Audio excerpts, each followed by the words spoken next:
Good afternoon, everyone. On behalf of the CDCR Board of Directors and staff, I'd like to welcome you to this month's installment of the 17th Annual Reshaping Rochester Lecture Series. My name is Monika Reifenstein, and I am the Interim Executive Director of the CDCR. This year's theme is the ideal city. Each year through our lecture series, the CDCR aims to open dialogue around urban planning, design strategies, and issues of equity that contribute to the revitalization of our region. We continue to be interested in how we can promote inclusion and equity through the way we think about and create space. Over the course of the series, we're discussing what it means to be ideal, exploring cities that would be categorized as ideal, and asking if and how our own community could become ideal. The CDCR was founded in 2003, and that means that we are celebrating nearly 2 decades of service in the greater Rochester region. At the CDCR, we promote the creation of vibrant, equitable, and resilient communities by engaging, educating, and empowering stakeholders in crafting purposeful design. I'd like to take this time to introduce you to our board members. Starting on the top, we have Monika McCullough, Bill Price, Stephanie Annunziata, and Vanessa Villeneuve making up our executive committee. And moving on to our at-large members, we have Howard Decker, Jean Dupre, Eugenio Marlin, Michael Pratico, Miriam Jacob, and Tanya Zweilin. I thank all of you for your commitment, guidance, and support. The board has asked me to share some organizational updates with you this afternoon before our program begins. As many of you know, our permanent executive director, Maria Frugiueli, has been out on medical leave for several months. We'd like to take this moment to acknowledge her impressive decade-plus service and dedication to the organization, and also to announce that she has decided not to return to the executive director role at this time, choosing to continue to focus on her health and recovery. As a result, the board of directors will soon be launching an official permanent executive director search process. Although we're of course sad to see Maria go, we are excited for all that the organization will tackle in the new chapter. Thank you, Maria, for all that you've done for the CDCR. I believe you're in the audience today, looking right at you. We're sending nothing but the best for your healing journey. All of you, please stay tuned for more information on this search process, and feel free to share this news within your networks. You're welcome to reach out to myself or Monika McCullough, our board president, for any questions or further information. The Design Center wouldn't be able to put on the programming that we do without a broad level of support. I'd first like to recognize the New York State Council on the Arts, who has been supporting us for 17 years. We thank you for your generosity. We also appreciate the support of individuals in our community. Our circle of friends is made up of people and businesses who have donated more than $500 to our organization. A big thank you goes out to all those on this list, and we extend an invitation to any of you who value the work that the Design Center does to please join our circle. We gratefully acknowledge the ESL Charitable Foundation for their sustaining generosity and support of the series at the gold level. I'd like to welcome Ajamu Kitwana, ESL's Vice President of Community Impact, to say a few words at this time. Hello, everyone.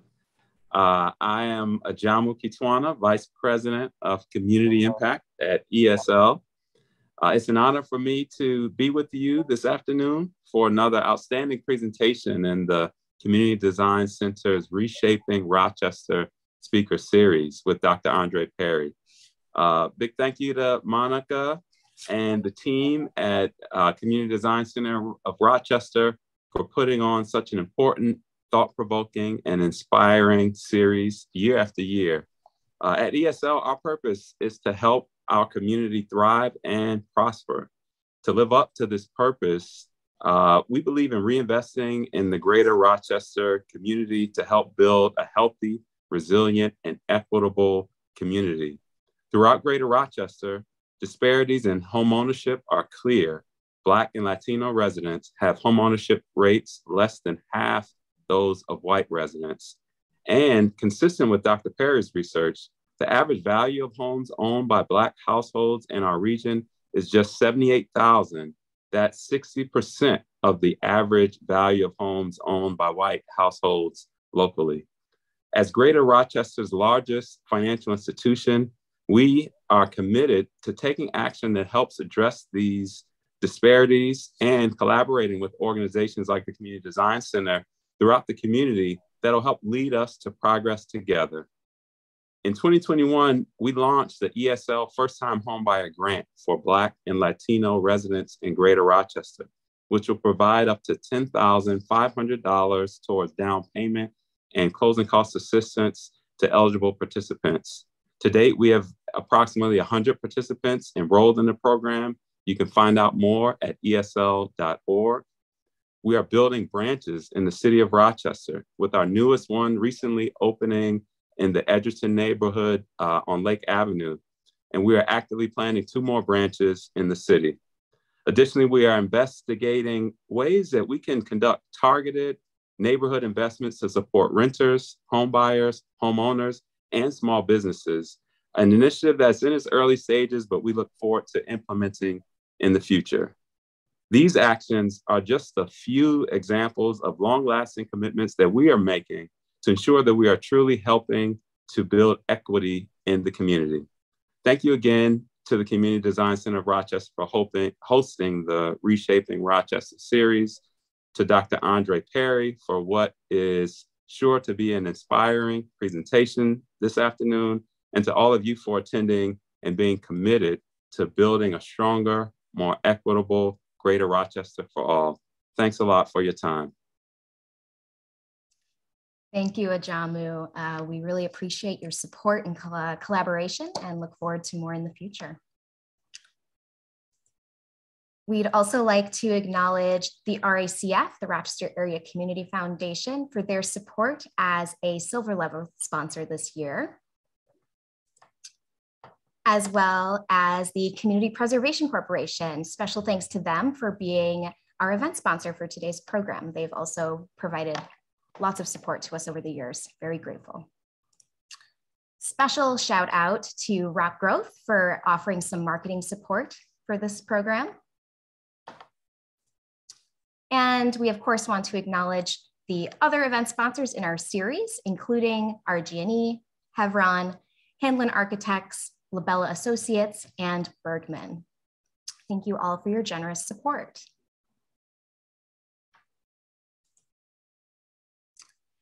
Special thanks also to our in-kind sponsors. So this includes our media sponsor, WXXI, AAA Rochester, who provides us with continuing education credits for our programs, Hedonist Artisan Chocolates for providing some tasty gifts for all of our guest speakers, something to look forward to, Dr. Perry, and Pathstone, who not only connected us with Dr. Perry for this presentation, but also provided some raffle items that we will be revealing later on in the program. We truly appreciate all of the broad level of support that we receive. We wouldn't be able to put on the programs that we do without everyone on this screen.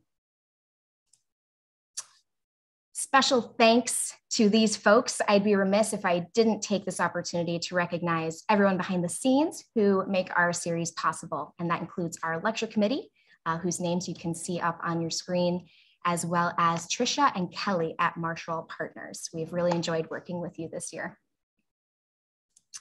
As always, we have a survey at the end of our program. Your feedback is really helpful as we plan future programs. Today's presentation has been approved for AIA HSW LU credits and AICP credits are pending. The following slides are for those who would like to receive those professional development credits. And those folks should also click through to the Google Doc that will be posted in the chat later on to log your attendance. And that does include AICP folks, even though we don't have the approval yet, retroactive approval is possible. And we wanna make sure we have your record of attendance just in case. So here's the information about AIA credits.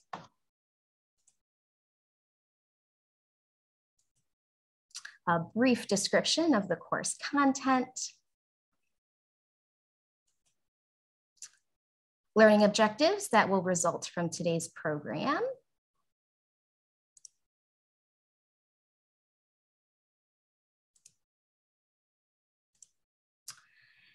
And now, before I introduce our featured speaker, I'd like to say a few words about Larry Stidd. Every year, the CDCR designates one of our lectures as the annual Larry Stidd Memorial Lecture. We're really grateful to have members of Larry's family with us here today in the virtual audience, Mary, Larry's wife, and Jeffrey, his son. Thank you both for taking the time to join us. Larry Stidd was Deputy Commissioner of Community Development for the City of Rochester. Over the course of his career, he coordinated the city's planning initiatives, including the Comprehensive Plan, the Neighborhood Planning Process, the Waterfront Development Plan, and the Center City Master Plan. He was a great friend and partner of the CDCR, who was actively involved in the early development of our organization. We're really grateful for the time that our organization had with him, and we say thank you, Larry. And now it is my great pleasure to introduce today's featured speaker, Dr. Andre M. Perry. Dr. Perry is a senior fellow at Brookings Metro, a scholar in residence at American University, and a columnist for the Hechinger Report. A nationally known and respected commentator on race, structural inequality, and education, Dr. Perry is the author of the book, Know Your Price, Valuing Black Lives and Property in America's Black Cities, which is currently available wherever books are sold. And we will also be putting a link for where you can buy that book in the chat. Dr. Perry is a regular contributor to MSNBC and has been published by and featured in numerous national media outlets. His research focuses on race and structural inequality, education and economic inclusion. Perry's recent scholarship at Brookings has analyzed Black majority cities and institutions in America, focusing on valuable assets worthy of increased investment. His pioneering work on asset devaluation has made him a go-to researcher for policymakers, community development professionals, and civil rights groups. He's even presented his research to the US House Financial Services Committee. As if all that were not enough, since the COVID-19 pandemic began, Dr. Perry has documented the underlying causes for the outsized number of coronavirus-related deaths in Black communities, illuminating how certain forms of social distancing historically accelerated economic and social disparities between Black people and the rest of the country. He also mapped racial inequities in housing, income, and health to underscore how policy discrimination makes Black Americans more vulnerable to COVID-19. Prior to his work at Brookings, Perry has been a founding dean, professor, award-winning journalist, and activist in the field of education. A native of Pittsburgh, Pennsylvania, he earned his PhD in education policy and leadership from the University of Maryland, College Park. Please join me in welcoming the very impressive Dr. Andre M. Perry as he takes us through a presentation called Worthy of Investment, Restoring Value to Black Communities. Well, thank you, Monica, for that wonderful introduction. It's such a pleasure to be here. And I just want to give a special shout out to Ajamu. We first met in New Orleans, where he has continued, I don't know if he started that work there, but I know he has certainly continued the good work around community development. I befriended Ajamu and his wife, Aaliyah, years ago. And I'm just happy to continue this relationship on building up communities. I'm actually going to jump right in my presentation because I introduced myself through the presentation. So just bear with me as I bravely try to launch my presentation here. Here we go. Let's play from the start. Yes, worthy of investment, restoring value to Black communities. Let me know if you do not see this, and I will adjust. And also let me know if you don't see this book cover, Know Your Price, Valuing Black Lives and Property in America's Black Cities, where a lot of the information that you will see is found, and it's available wherever fine books are sold. Well, I study Black majority neighborhoods and cities, where areas where the share of the Black population is 50% or higher.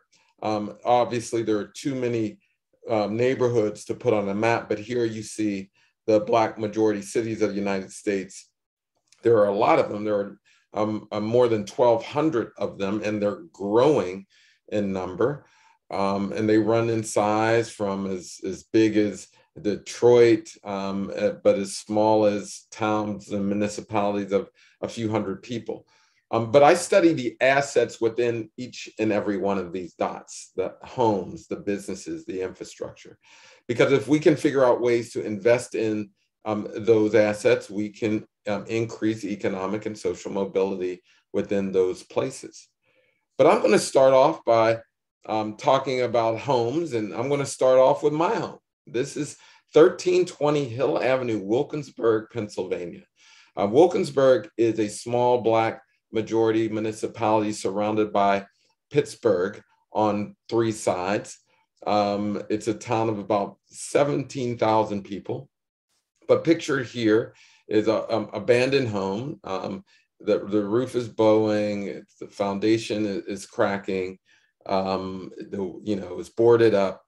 The home is worth around $16,000, more or less. But the home is worth so much more to me. See that woman in the upper right-hand corner? Right there, that's Elsie Boyd. I call her Mom. As the story was told to me, Mom made a deal with my maternal grandmother that she would take me in because at the time, my mother was poor. She already had a child at 15. She had me at 17. And my mother was also probably abused. And so Mom did what a lot of matriarchs did at the time when times are hard. She took in kids. I forgot to mention that Pittsburgh was during a time of economic collapse. U.S. Steel was pulling out.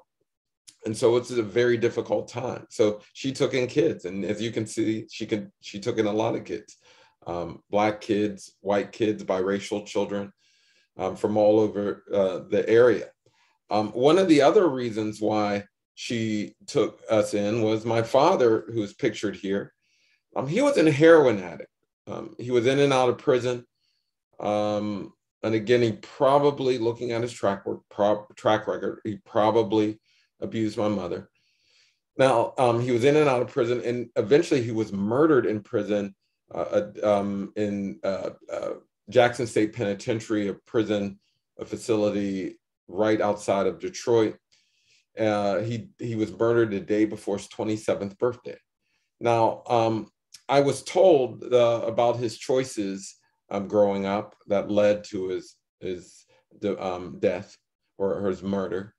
But for Know Your Price, I wanted to examine the built environment around him. So I started studying the built environment, the areas in which he lived. And as well as I started studying the areas where Mom lived. And what I found, I'll spare you the history lesson, but I'll briefly go to the things that I found. He lived in areas that were redlined, something the folks at Rochester know something about. Areas where the Homeowners Loan Corporation drew red lines, determining them unworthy of refinancing subsidies and other investments during the New Deal and beyond. They also lived in areas where highway construction forced them to move.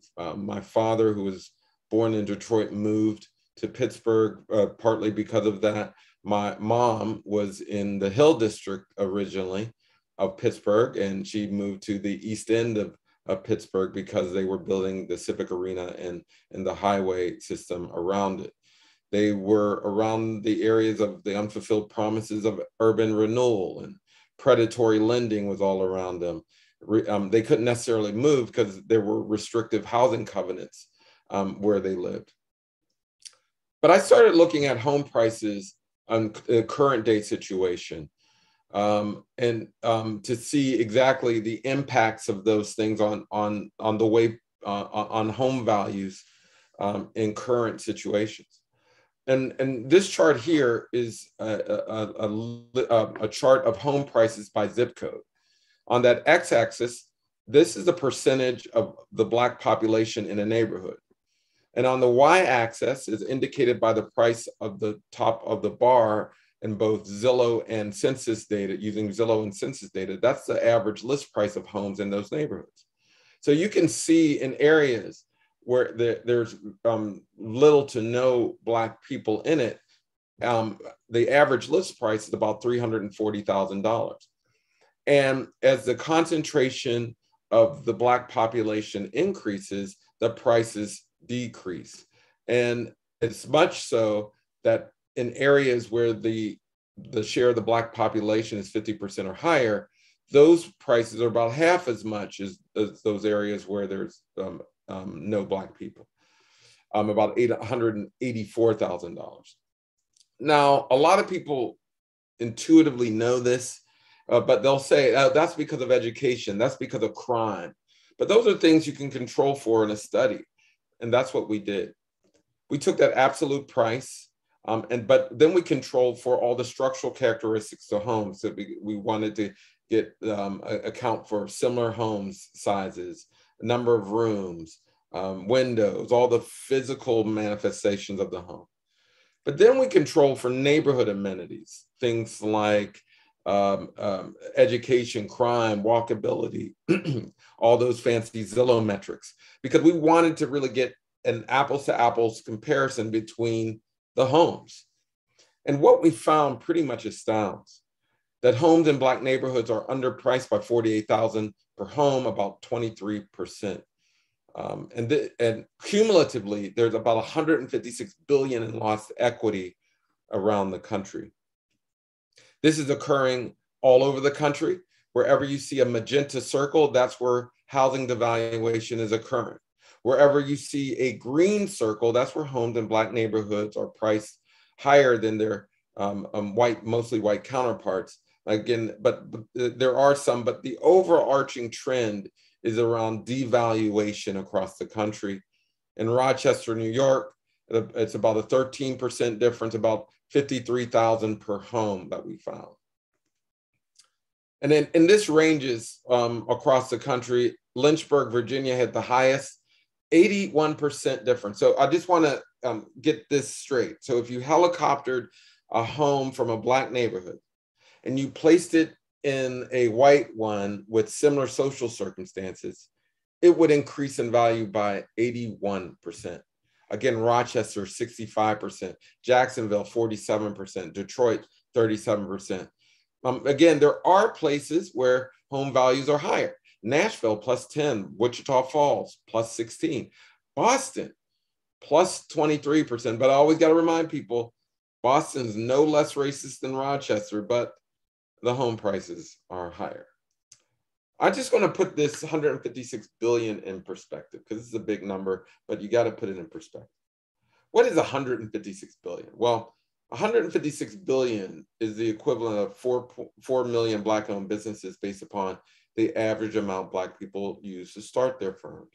It would have paid for more than 8 million four-year degrees based upon the average amount of a four-year public education. Replaced the pipes in Flint, Michigan nearly 3,000 times over, covered nearly all of Hurricane Katrina damage, and it's doubled the annual economic burden of the opioid crisis. It's a big number. Now, I put that last bullet there for a reason. Hope you can make this connection. If my father lived in an area where the home values were at the white rate or the market rate, he would have had more resource schools. Remember how we finance schools largely significantly through property taxes and the assessed values of homes. He would have had more opportunity to go to college, greater opportunity to start businesses. His drug use probably wouldn't be criminalized. He would have better infrastructure. His life and then my life would have been different. This is why I say that there's nothing wrong with Black people that ending racism can't solve. When things go wrong with individuals and Black communities, what we do is blame Black people. We don't look at the wealth and opportunity that is extracted every day through racism. One of my favorite quotes is by Vietnamese philosopher Thich Thich Han, who recently died about 3 months ago. Thich Thich Han used to say that if you're growing a head of lettuce and the lettuce is not growing, You don't blame the lettuce. You look to see if the soil is enriched. You look to see if it's getting rainwater. You look to see if it's getting sunlight. You never blame the lettuce. But when things go wrong in Black communities, we blame the lettuce all day. We blame education. We tell kids to pull up their pants and get haircuts and do all these things. We never look at these policies. Now, today is a special day. Literally, right now in the White House, there is an event on appraisal bias that was largely that came about because of our research. So I'm very proud that we are moving or seeing policy action since this report was released in 2018. Now, but I want to show you in the immediate aftermath of this report of devaluation what happened. Now, today we have numerous accounts of homeowners whitewashing their homes, removing the Black artifacts, the books, the artwork, the clothing, the hair products, and then getting a white stand-in to get an appraisal, and then finding out that their appraisal is higher than the original. So we have lots of anecdotal data, but we did have the empirical data before. I just want to set this up. This is Representative Al Green during a hearing of the Financial Services Committee, in which he asked us a very basic question, asked me and members of the appraisal industry a very basic question.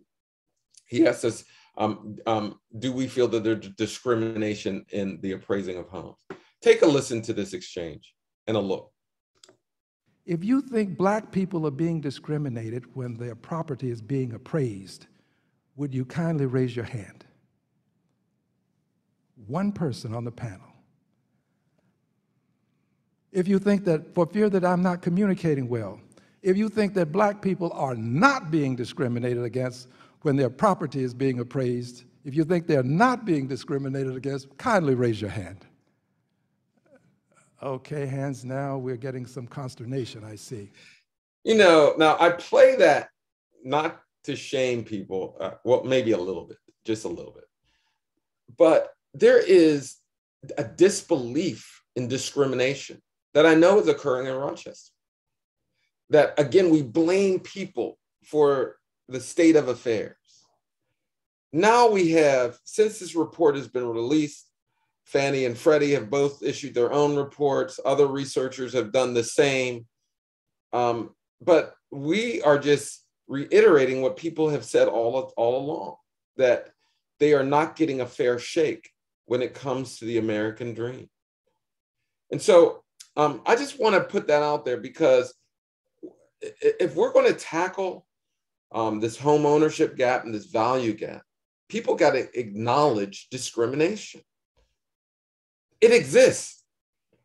And we need to take proactive measures to address it. It can be addressed. That's why I'm very happy that this PAVE report that was issued to the President of the United States earlier today will find its way to complement the work that's going on at the local level, to complement the work that's going on at Rochester. I also believe that change won't just come from the White House. It's important, but it's more important that that change works its way up to the White House, that the work done by Jamu and others finds its way to change an overarching culture in the United States.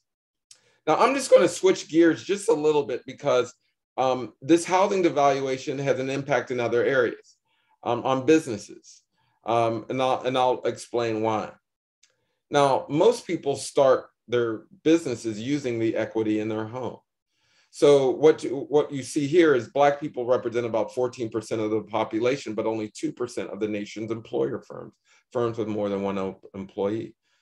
Only 1% of business owners are able to obtain a loan in their founding year, compared to 7% of white entrepreneurs. Again, most people use the equity in their home to start businesses. Black entrepreneurs are denied bank loans more than twice as often as their white peers. And when we do get loans, they're at higher interest rates. We know about half of Black businesses survived the Great Recession compared to 60% of white-owned firms. And we know we lost a lot of businesses during the pandemic. But what I wanted to do is examine, to dispute the myth that the lack of investment is due to quality. So we did the same thing we did with housing with businesses. We got the business revenue from Dun & Bradstreet, but we scraped all the Yelp data from businesses all across the United States to get a sense of quality.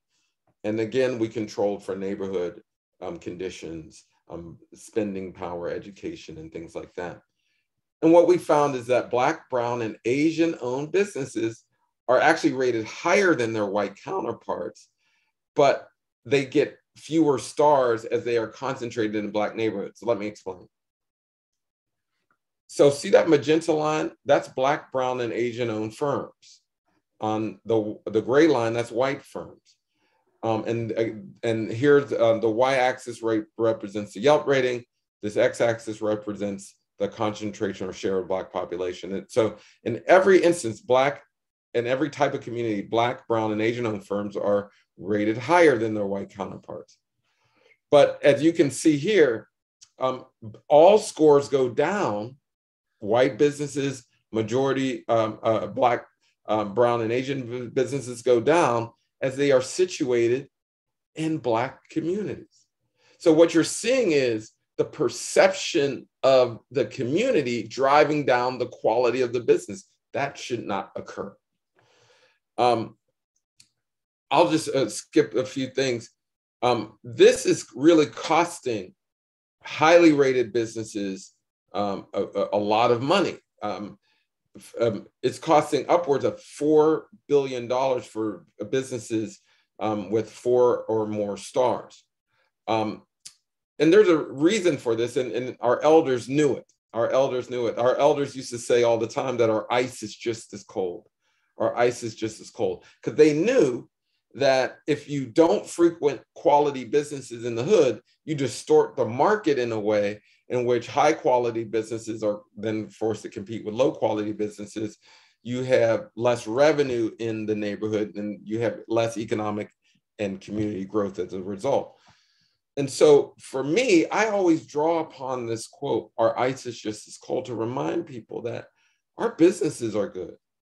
Our housing is good, our infrastructure is good, but they're not invested in and not appreciated in the same way in Black communities. Now I just want to show the impact if we did invest in Black business, what would happen. Black people comprise approximately about 14% of the population, again, 2% of employers' firms. If Black businesses were the equivalent of the Black population, we would have 800,000 more businesses, trillions of dollars added to the economy.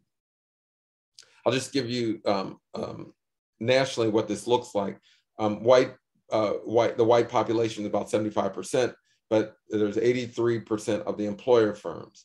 Black people are about 14%, and again, 2% of employer firms. Asian, 6% to 10%. Latino, 18% to 6%. Now, I just want to say Rochester, what it'll look like. Black people comprise of the metro area, not the city. 13% of the Rochester metro area, but Black businesses, employer firms are only 3% of employer firms. If Black businesses were the equivalent of the Black population in Rochester, there would be more than 2,300 more businesses in the area. And you can get a lot of this data in a newly released report, Black-owned businesses in US cities, the challenges, solutions, and opportunities for prosperity. Now, one thing we found in that report, that no metro area in the US has a share of the Black-owned employer firms that matches or exceeds the Black population. There's more Black employer firms in the South, and the highest is in Fayetteville, North Carolina, about at 11%. So that's the closest we get to the Black population. And I always bring this up to talk about how equity is stimulus. during the pandemic, we certainly needed a stimulus relief from the federal government. We would need less of that if people had the natural cushions of wealth in this country. When we throttle wealth, we take away families' abilities to withstand the inevitable economic shocks. Ajamu knows that in New Orleans, you have hurricanes, we have national disasters elsewhere, we have pandemics, there'll be terrorist attacks and all sorts of things during a lifetime. And people use that wealth to withstand these economic shocks. And so when we don't increase home ownership, when we don't increase business ownership, we essentially just put people in harm's way. Now, there are ways to combat devaluation. We have to invest in people, direct capital towards people who've been devalued. And that means direct capital for home ownership and business ownership. We got to cut the check, particularly in the area of down payment assistance. It's vital that we do that, because how a lack of wealth shows up is a lack of down payment assistance. We need to remove the unnecessary bureaucratic barriers to entry into entrepreneurship and home ownership. We make a lot of people jump through a lot of hoops to get a grant or a loan, when in fact what our business data shows us that particularly in Black businesses, Black business owners aren't in need of education as more than anybody else. That's what our ISO is called. They're just not getting the investment. And so we need to remove those unnecessary bureaucratic barriers.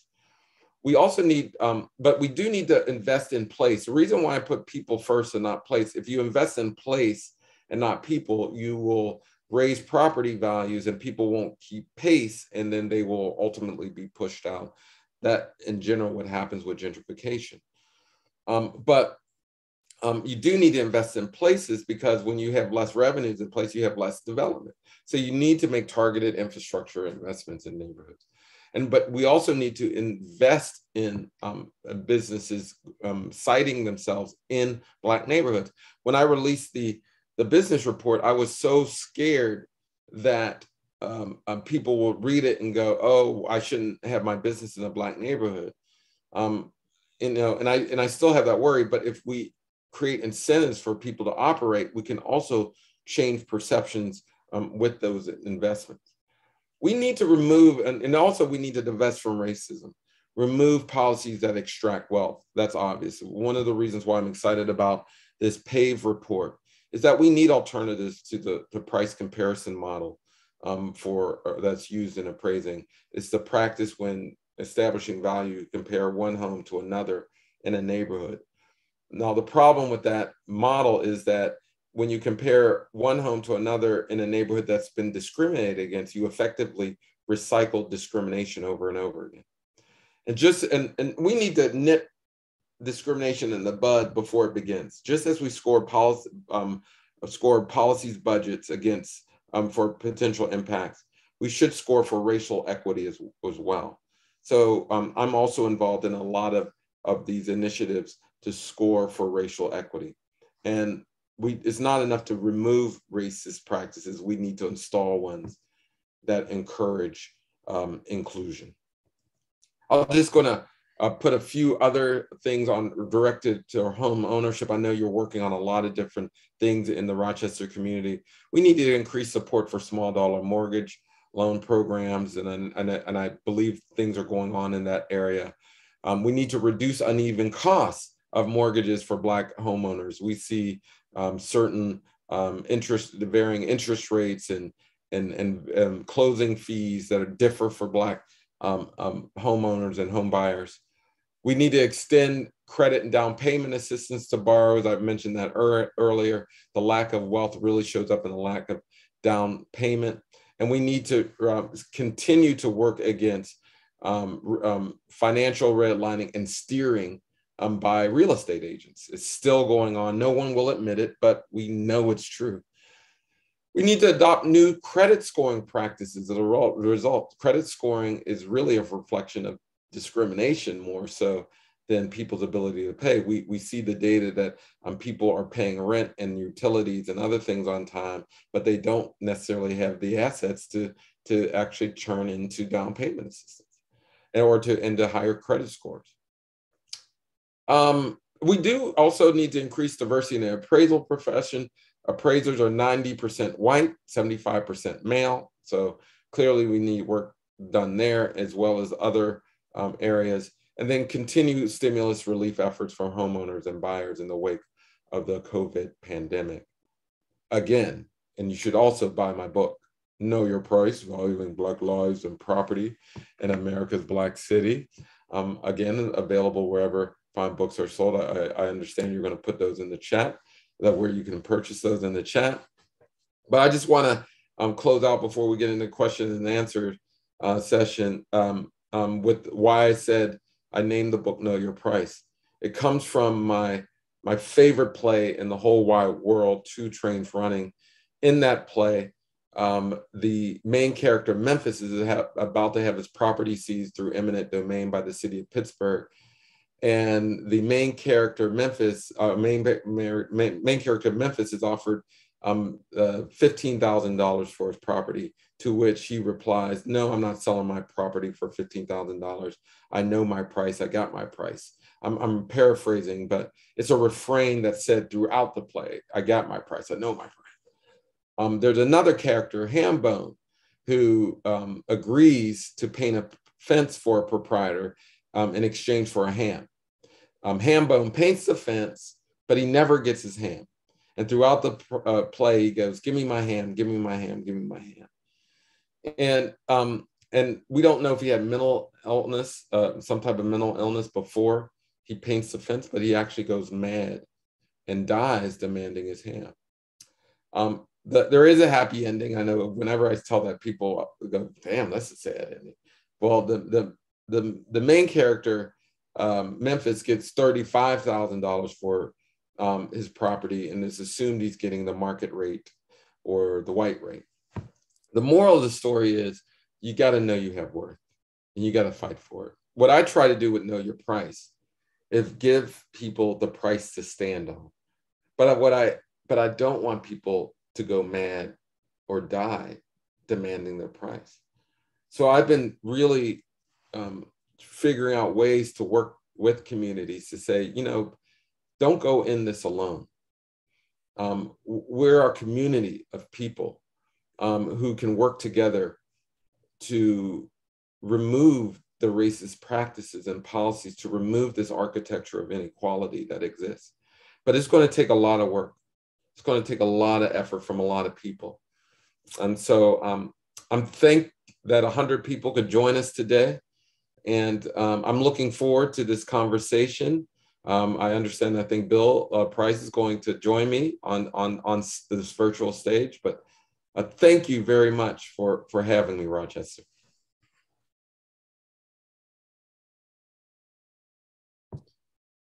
Dr. Perry, thank you. Always learning something new, and this is no exception.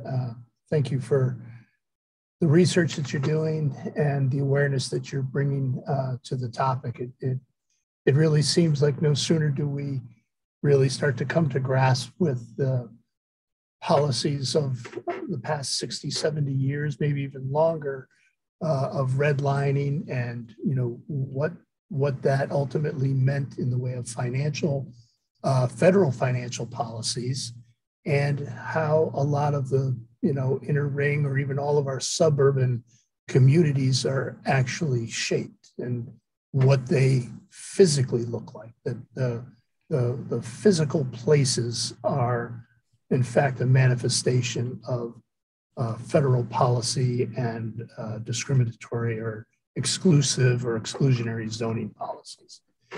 And it doesn't seem like things are letting up, and that now there's a new element to focus on.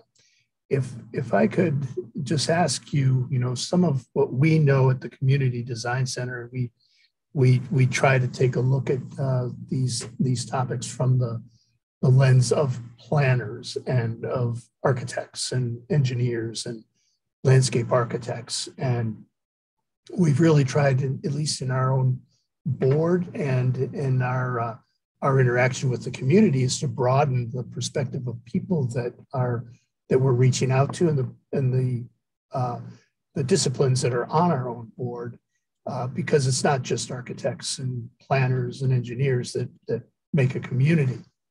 It takes a lot of other folks. But I guess I just want to know, around the turn of the last century, there was a lot of, when the redlining started, urban planners actually contributed to the problem by identifying, the neighborhoods that were undervalued, and maybe these are the places that we should be looking at running our highways or doing urban renewal projects. So the people that were the predecessors in our own profession actually contributed to that situation. These days, do you feel that the professions, the disciplines of architecture, engineering, and planning are trying to make places better for all people and trying to reach equity and environmental justice, but there's still other disciplines like appraisals and banking policies that are now holding this effort back? Well, it's hard for me to see. I will say this, that what I don't like about focusing on appraisers, while there's certainly much to be desired with the profession, they share some of the same views with other professions. And so I know that there are planners who share those same views. What I do believe is that we're seeing a shift in American culture, and it is a fight. It is a real fight. It was somewhat reflective in the last presidential election. It is somewhat reflective in the political discord, that there is a backlash, so to speak, against a push for diversity and inclusion. And if we were honest, in every profession, there is that same battle. It may not be as vociferous as it is in politics, but there is still that battle. I think that there are more people than not who want change. And just like the election, it's, it can take us over the top for a win, but there's still a significant group that is fighting against it. But I also want to add this. I think there is a couple of big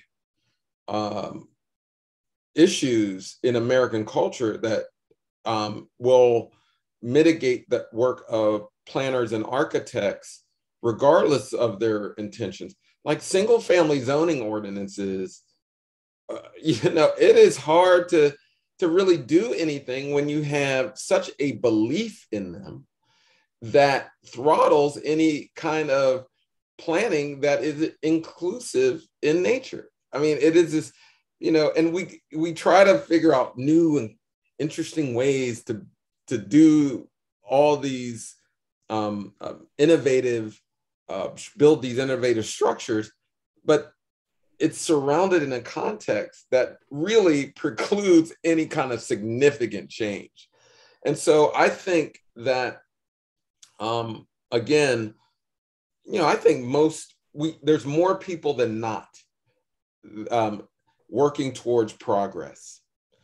But you have the vestiges of segregation that's still with us. There are still practices that did not go away because of the Fair Housing Act. And so I think the next heavy lift is for planners, architects, appraisers, real estate agents to really go after these big policy issues that, and everybody knows about them, but that there's sort of like, we can't take that on. But trust me when I say, when we did this report on values, now, there were economists who said, well, that won't change anything. Those reports won't change anything. And look where we are now. And that's just one area. So I think in all of our work, there is a lever to pull. And it might be just a law, a policy, a practice. You pull it, and then the dominoes start to fall. So, yeah. Everybody knows we've certainly made it extremely easy for single-family detached homes to be built, and everything else extremely difficult to build. I have a question from Matt Corona. Is there anything different housing policy about those cities whose prices of Black homes is higher? In other words, why is it that the case in those cities, what is different about the case in those cities, and can you tie it to certain characteristics or factors?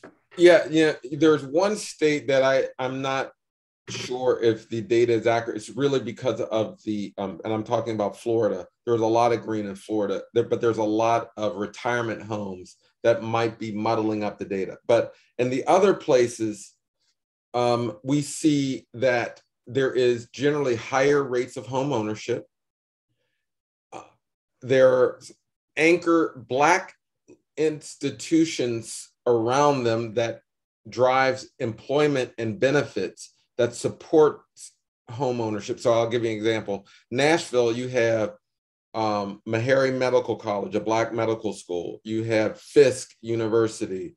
There's another there's two more HBCUs in the area. And so you see relative poverty that's better there. You see home ownership that's better. And it just supports higher values. And in some areas, all the bougie Black people live together, and they're surrounded by low income whites. And so you get that effect. But in general, the main takeaway from the green areas is that there's greater ownership and greater support for ownership in those areas. Now, some places they're a little bit more integrated.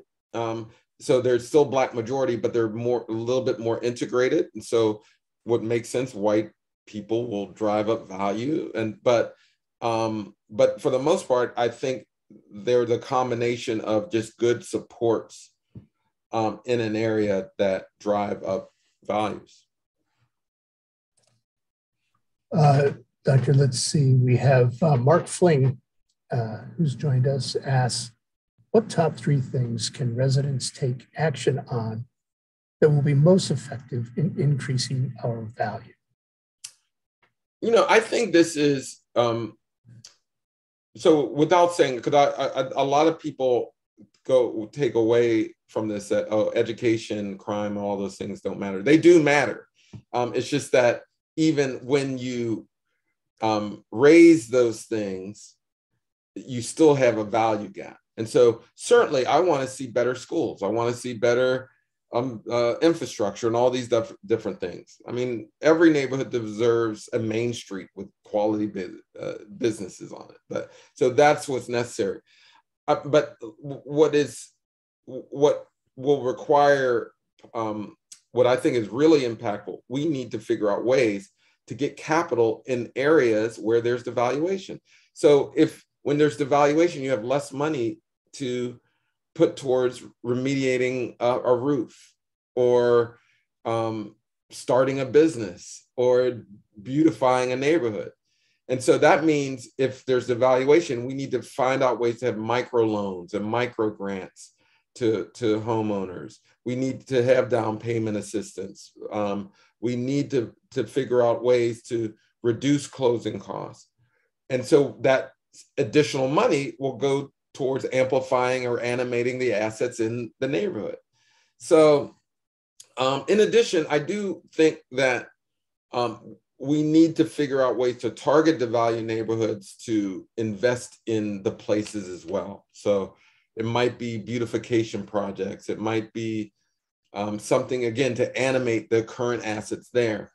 But the best way is to direct capital to individuals so that values, so we are essentially restoring the value that's been extracted by racism. I have one question before we go on to a couple others that folks have is, are you seeing any models that are proving to be truly effective other than our traditional financial systems and the way that the finance system is operating, traditional banks? Are you seeing that community trusts or other models are providing these the grants that you're talking about, helping with the down payment, changing the credit ratings and the way people are viewed and qualifying for loans? Yeah, I'm glad you brought up community land trusts, because we do need alternative models to ownership. Community land trusts are effectively separates the property from the land when you're purchasing. So you're purchasing a property that the land is held in a trust. And so you're reducing costs, but you can do a lot of things with the trust. You can create new home ownership programs. You can create mixed income neighborhoods. You can do a lot of things there. And so for me, I just think that community land trusts are the way to go. I'm actually going to put in the chat my Twitter feed. We have a collaborative challenge where we're actually finding solutions on this issue. I've partnered with the Ashoka organization, and we are going to announce a series of innovations that we see that are going on across the country that are promising. And so look at my Twitter feed. That's also a subtle way for you to follow me. But there are solutions around the country that are showing promise in creating home ownership, to raising value, to improving communities. But I think a lot of it revolves around this creating new models of ownership. The traditional model of ownership is just going to be difficult to overcome, particularly in certain markets where, if you're on the West Coast and you're trying to buy a home and you're a teacher, you can pretty much forget it. And so that we need this new models, but then within those models, we can do different things. Thank you. We have an anonymous attendee that has a question. Your research is eye-opening. How does one get started? It seems there are a lot of folks who know the facts, but working in this space, there are none willing to make it right. That's well. Again, I'm going to provide a little bit of hope here with this PAVE initiative that is just announced today. There's actually a way for local communities to link in to those efforts. And so I would go to the PAVE website and look for ways to connect to this initiative, because they're going to have so essentially a way that you can work on it at the local level. So look out for those ways to connect. I'm going to put a link in the chat for folks. I was trying to get let's see. So if you kind of paste that pave.hud.gov and it says get involved, pave.hud.gov/get involved. So there are ways you can tie into these efforts, because nothing's going to happen without mobilization. The person is right. A lot of people can feel like they're on an island, and they are in some cases. So please link up, get that link, and find ways where you can connect with other people in your area. Thank you. Keisha Smith asks, How can cities and municipalities that are not majority Black reclaim the value for its Black residents without continuing to push us out? Yeah, I think, again, one is to encourage or push back on discriminatory practices happening near you. And that includes steering by real estate agents. It's also, the not in my backyard sort of movement. We got to stop this. I mean, people are doing a self-fulfilling prophecy. They're essentially saying affordable housing will drive down property value. I mean, it does not. Racism does. Perception does. Most value is socially constructed. We decide if it is low. Once we, and that's the horrible thing, I was going to say jacked up thing about this. It's almost as if we incentivize exclusive behavior. People in segregated neighborhoods get better interest rates, get better treatment. I mean, when in fact, that's actually putting America at risk. It's risky. It's riskier for the country, for the state, for your communities when you have segregated communities. And so the not in my backyard folks, they bother me because they are distorting the market with their perceptions. And so that's one thing you can do in your communities is push back against, that rhetoric of, oh, they're pulling down our values. No, that racism. Let me ask you this: where do you think that you're 1,000% correct on that? Where does that push back on, the perception of property values being devalued, not only by racial or ethnic backgrounds, but by the very perception of renters? Right. It's like it doesn't matter if it's your grandmother, if it's your firefighter, it's your next door neighbor, who's a teacher. Yeah. The perception of renters is it's almost appalling what you see in the suburban communities, not only here and all across the state. When push comes to shove, it really comes out loud and clear. When you start talking about comprehensive plan policies or zoning amendments that, oh my God, if somebody that doesn't look and have, the same education and income level as me might move into this neighborhood, the fear factor goes through the roof. Yeah. I don't know if that's more of a comment or a question. I mean, it's a good comment. I'll say that, because what I always find just very confusing, people want to own multiple homes, so effectively someone has to rent, and yet we try to punish people for renting. I mean, renters don't have a disease.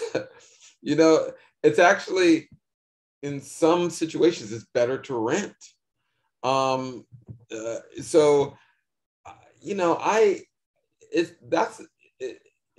think it's a comment in this regard. There's nothing wrong with renting. There shouldn't be anything wrong with renting. And the more we demonize renters, the more we literally suppress value in our communities. So it's like this, there's a self-fulfilling prophecy that we don't have to participate in if we remove these deeply seated notions that really come from a segregated time. This is how we demonize Black people. We called them renters, we called them poor, we started using euphemism like low income and affordable, and and it's really this code word for I don't want Black people in our neighborhood. But you are absolutely right. You could be in a mostly white neighborhood with white surrounding areas, and they'll go, no, none of these renters. And it's like, what? Yeah. They're literally contributing to the economy in local communities.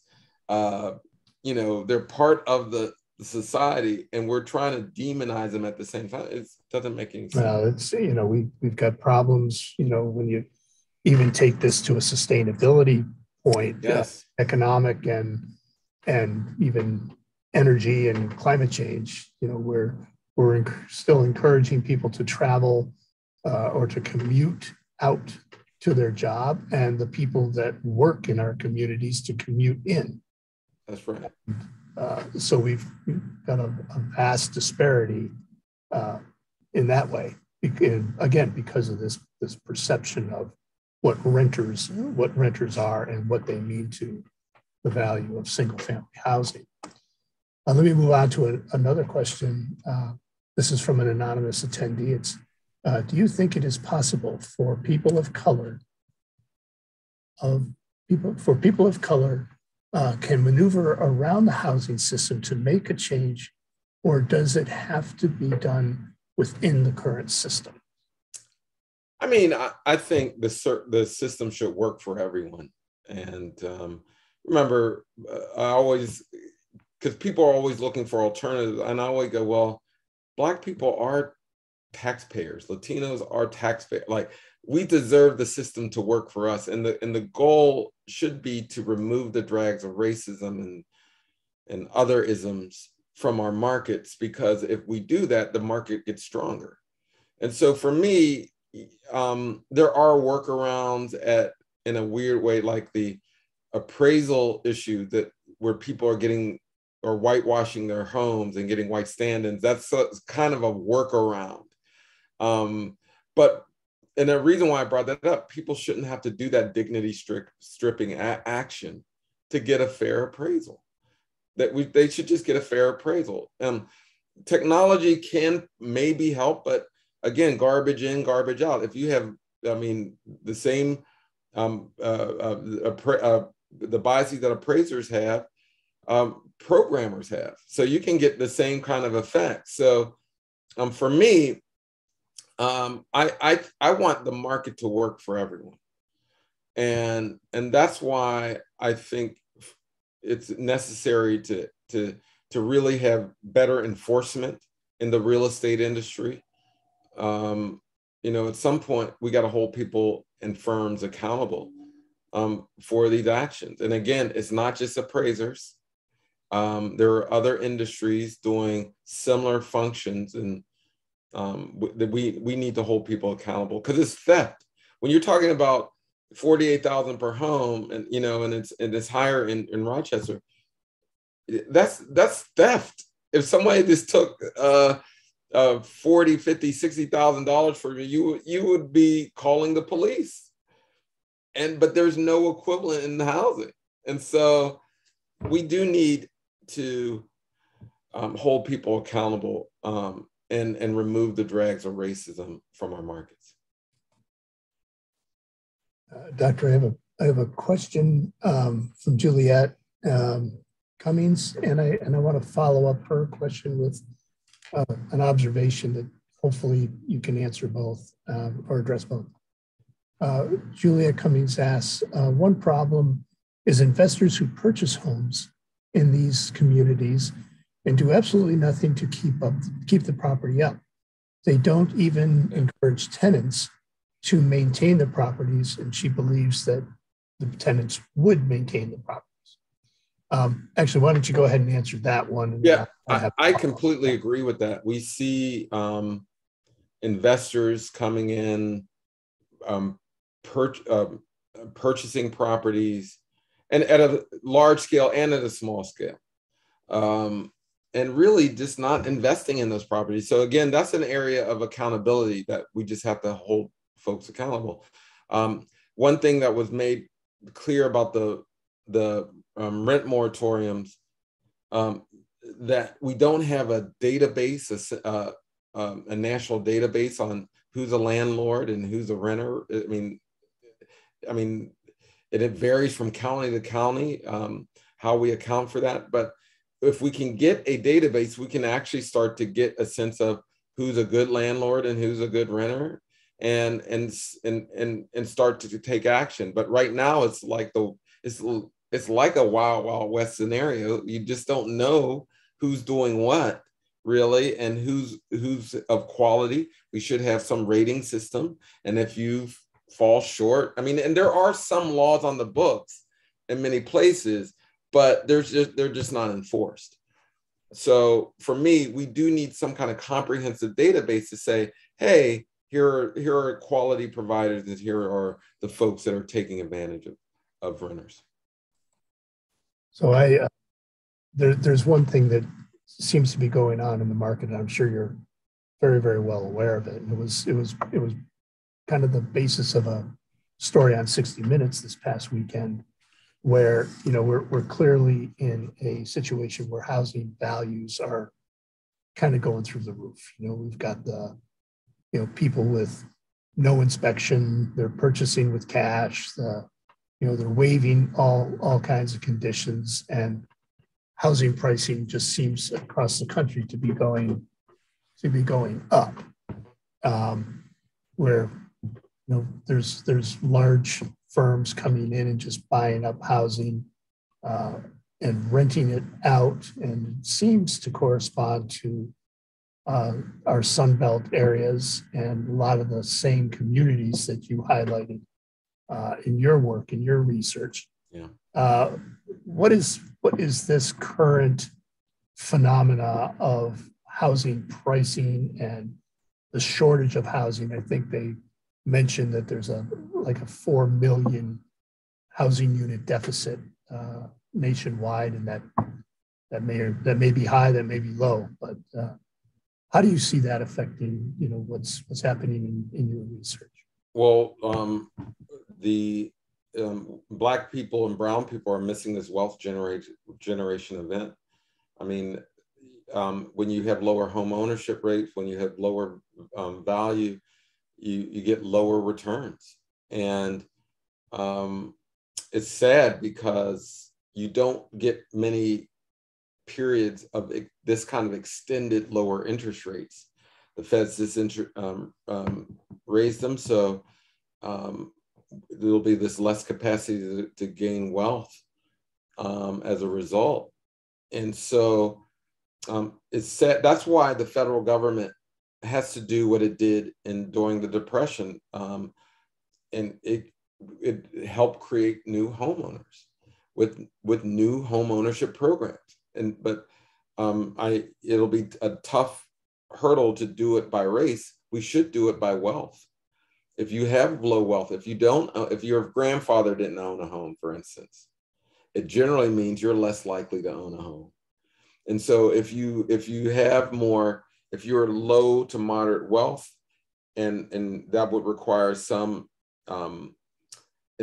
greater enforcement on our tax system and our how we monitor taxes, but we do need a home ownership program for low wealth individuals in cities and rural communities, and other places where, if you have little to no wealth, it's almost impossible for you to be a homeowner. But remember, during the Depression, we were in that same situation, but we just created programs to remedy it. So we just need those same kind of initiatives. Thank you. Al Oberst from Buffalo is listening in and asking a question. Really appreciate this discussion. I'd love to know what the speaker thinks about the role of, and I'm going to assume community design centers is CDC's out, and community land trusts. Here in Buffalo last year, the Democratic nominee for mayor called for the creation of a citywide network of community land trusts. And then the real estate development developers who are very powerful in the city opened up their wallets to defeat her, apparently finding the prospect of major change in the way we do housing and development threatening. Yeah, I want to touch on that last point here, that we've got to get elected officials who give a damn about regular people. You know, like, and again, this is one of those things that drives me nuts, because we create all these kind of fancy terms and initiatives, when in fact, what it boils down to is sometimes your city officials selling property to pennies on the dollar to a well-pocketed investor, and won't extend the same to regular folks. You know, and I certainly want investment. I certainly want development of the like, but it should not come at the expense of your local residents. And there has to be a balance. City governments are still, by and large, the largest effectively landowners and property owners in cities. They're still, by and large. And in so many instances, they literally are giving away land and property, and not trusting that we can't create new models that will inspire growth the same. That's why I said the community land trust model. We do need to figure out ways to reduce the price of entry into home ownership. And community land trust can do that in conjunction with cities, to create these citywide networks. But it takes political courage. And to be honest with you, I see just a lack of it. Yeah, I mean, and somebody just, Richard Glazier just wrote, "We must hold elected officials accountable." Yeah, it's true. I mean, some of this is just about holding people accountable, saying what you want, demanding what you want. And that's, again, going back to the know your price. You got to take a stand at some point. This idea that you have to develop from the outside then in is not true. That you have to work with the developers and sell land and property at pennies on the dollar. It's not. We're starting to see what happens to a large swath of Americans when we do too much of it. We make it impossible for them to buy in. And so, I love that the commentary in that question is that, yes, we need to hold government officials accountable. Run for office, those who want to run for office, who can make that claim. But again, wealth begets wealth. It's the developer class that will fund the mayoral races, the city council races, and so that's why it really does take a grassroots effort to move change in these areas. Have you seen, before I get to a question from Kamal, I just wanted to ask, have you seen organizations, and particularly, we are ourselves at the Community Design Center forever trying to advocate for public policy, both in equity issues and the built environment. Do you see these organizations like ours having an effective role in the public conversation? Oh, absolutely.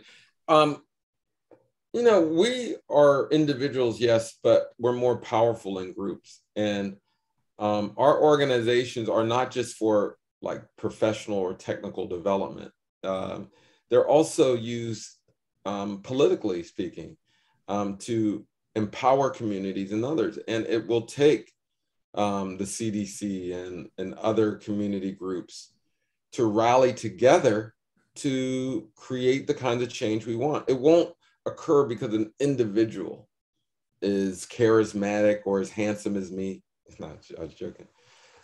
It will take groups of people to enact change. And so that's why, again, I tell people all the time, don't think of your organization as a professional organization only. Think of it as having influence and say in how you build community. And there's going to be differences of opinion, but people don't like to think of their organizations as political, and they may not be explicitly, but they do have values.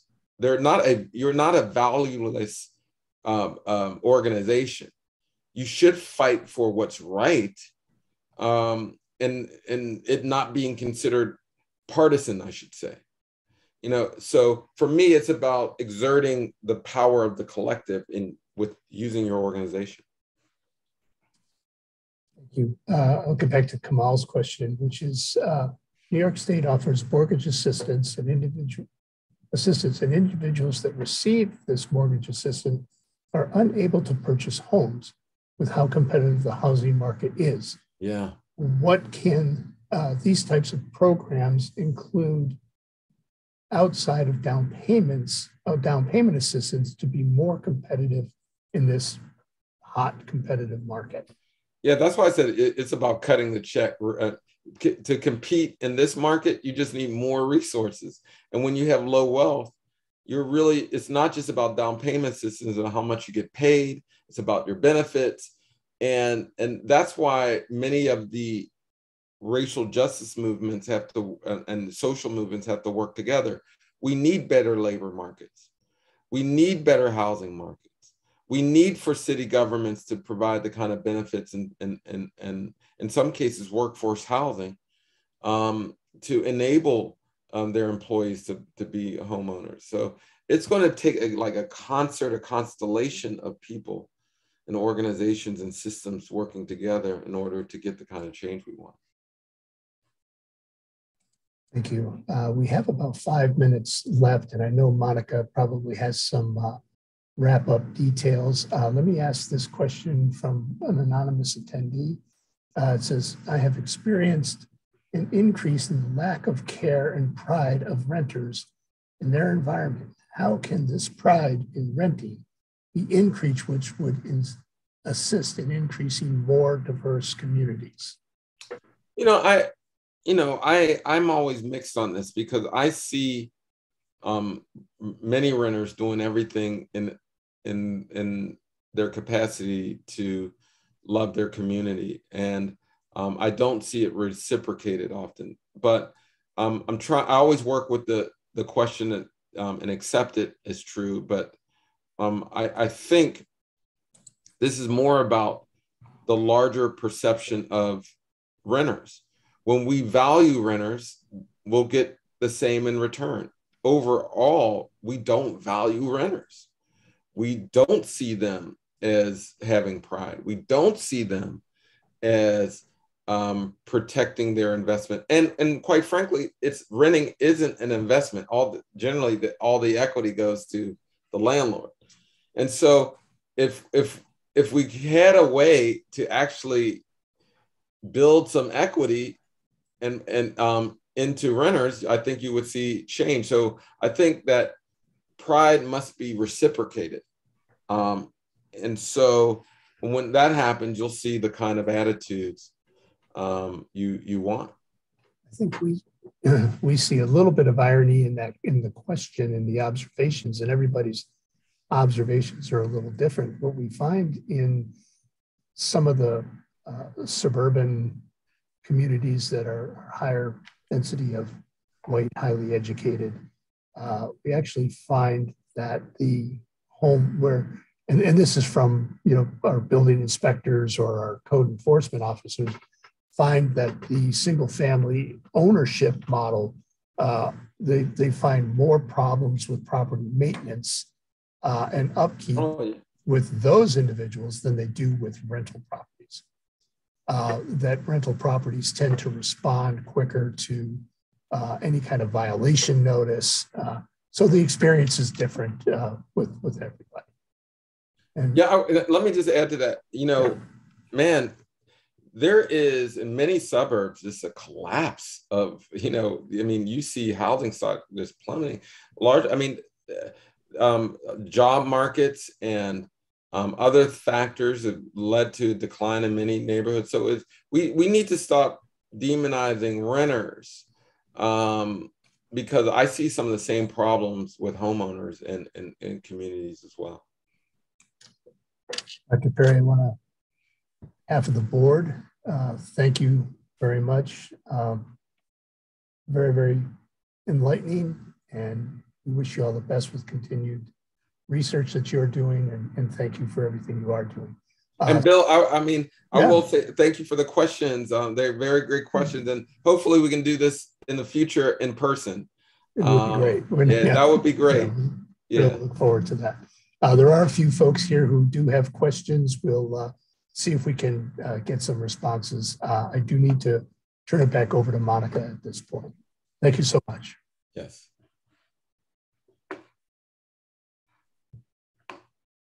Hello again, everyone. Thank you for attending today's presentation. Thank you, Dr. Perry, for the enlightening, activating conversation. Feeling really inspired and educated. Wanted to start off by revealing our raffle winners of Dr. Perry's book. It's a signed copy. A random online generator has selected you as the lucky winners of your own copy. We'll be in touch to figure out how to arrange pickup, drop off, that sort of thing. And we want to invite you to our typical follow-up community conversation, which will be happening next Wednesday at noon until 1 p.m., also on Zoom. It'll be a more informal setup, meeting style, so everyone will be able to talk back and forth. And we will be joined by the Greater Rochester Association of Realtors President Lainey Bittner to help us discuss the ideas and strategies that Dr. Perry presented to us today. We hope that you will join us again in April as we continue to explore the ideal city. That lecture will be featuring Dr. Samina Raja from UB, and she'll be speaking about urban agriculture and sustainable food systems. It's sure to be an interesting and local-ish conversation since she's from Western New York. Just another reminder that we do have a survey that will pop up when you close out of your Zoom screen today. Please do respond. We read all of your responses and we take them into account. With that, I thank you all again for joining us. A recording will be distributed of this presentation to you by the end of the week. Dr. Perry, thank you again for a great presentation. And to everyone else, take care and be well.